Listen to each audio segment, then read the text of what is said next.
2018 সাল দক্ষিণ পূর্ব সুলাইসির মুনা শহরে 54 বছর বয়সী এক নারীকে মৃত অবস্থায় পাওয়া গিয়েছিল 7 মিটার দৈর্ঘ্যের এক অজগরের পেটের ভেতরে। 5 বছর পর সময়টা 2023 সাল দক্ষিণ পূর্ব সুলাইসির তিনাঙ্গিয়া জেলা। 8 মিটার দৈর্ঘ্যের অজগরটিকে দেখতে পেয়ে মেরে ফেলেছিল স্থানীয়রা, কারণ এই অজগরটি সেখানকার এক কৃষককে খেয়ে ফেলেছিল।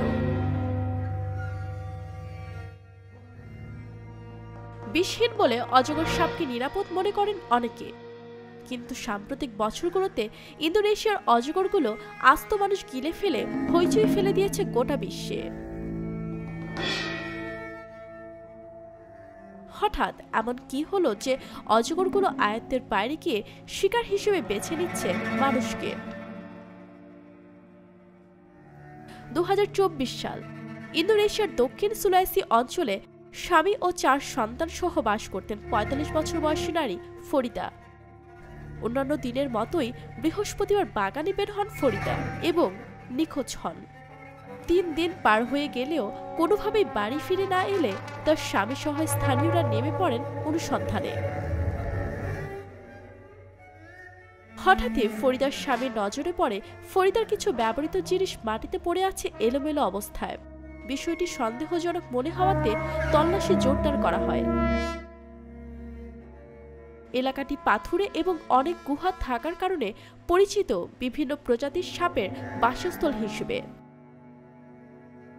আর এরপরে সবাই দেখতে পায় 16 ফুট দীর্ঘকায় এক রেটিকুলেটেড অজগর, যার পেট ফুলেছিল অস্বাভাবিকভাবে।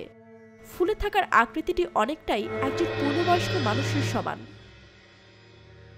সন্দেহ গাঢ় হতে স্থানীয়রা সিদ্ধান্ত নিলেন যত দ্রুত সম্ভব অজগরটির পেট কাটা হবে। আর পেট কাটতেই বেরিয়ে এলো নিখোঁজ হওয়া ফরিদার চূর্ণ হয়ে যাওয়া মাথা। তবে অক্ষত ছিল পুরো দেহ, গায়ে জড়ানো ছিল সেই পোশাক যা পরে বেরিয়েছিল বৃহস্পতিবার। ঘটনাটি নিশ্চিত করে এফপি, এনডিটিভি সহ আন্তর্জাতিক গণমাধ্যমগুলো। ইন্দোনেশিয়া এবং ফিলিপাইনে দেখতে পাওয়া যায় বিশাল আকৃতির এ জাতীয় অজগর।